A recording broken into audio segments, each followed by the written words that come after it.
ची जागा असो, वेगवेगळ्या विभागाची जागा असो, जी जागा गावकऱ्यांना आणि एसपींना आणि कलेक्टर साहेबांना मान्य होईल, बरोबर ना, त्या ठिकाणी हा पुतळा बसवायची झालं पाहिजे.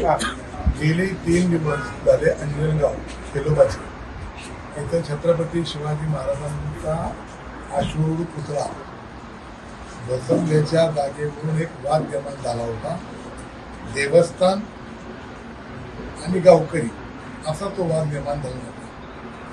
त्याच्यामध्ये देवस्थानची भूमिका ही होती, ही जागा देवस्थानची, त्यामुळे देवस्थानच्या जागेत हे पुतळा न बसवता थोडा पलीकड जिथं सरकारची जागा आहे, गायरन आहे, ग्रामपंचायत जागा आहे, तिथं बसवावं. आणि म्हणून करता 3 दिवस त्या गावामध्ये संघर्ष होता.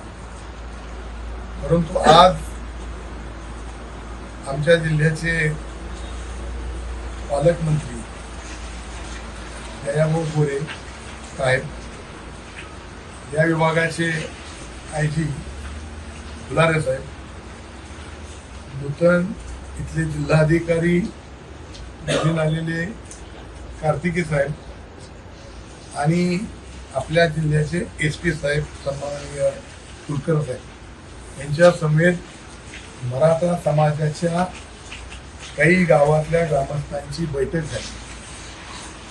सकाळपासून जो वाद होता तो 814 ही जागा मोजावी, त्या जागेच्या, ती जागा देवस्थानची आहे, ती जागा सोडून इतरत्र महाराजांचा पुतळा बसवावा.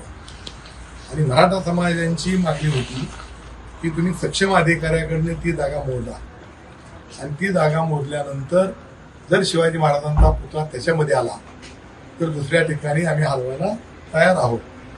त्याप्रमाणे आज शासनाच्या वरिष्ठ भूमी अभिलेखांच्या अधिकाऱ्यांनी ती जागा मोजली. त्याच्यामध्ये महाराजांचा पुतळा हा 814 या गटाच्या जवळ येत असल्यामुळे मराठा समाजानं जे शब्द दिला होता त्याप्रमाणे तो पुतळा तिथून बाजूला बसवण्याची संमती, बरोबर आहे ना, दिलेली आहे.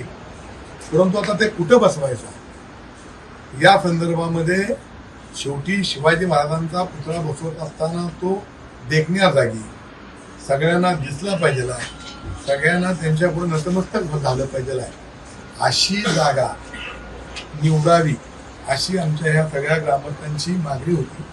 त्याप्रमाणे पालकमंत्र्यांनी अशा सूचना दिल्या की उद्या जिल्हाधिकारी साहेब, जिल्ह्याचे एसपी साहेब आणि मी स्वतः यांच्याबरोबर जाणार आम्ही तिथं, आणि गावकऱ्यांच्या संमतीनं, मग ती शासनाची जागा असो, वेगवेगळ्या विभागाची जागा असो, जी जागा गावकऱ्यांना आणि एसपींना आणि कलेक्टर साहेबांना मान्य होईल, बरोबर ना, त्या ठिकाणी हा पुतळा बसवायचा आहे.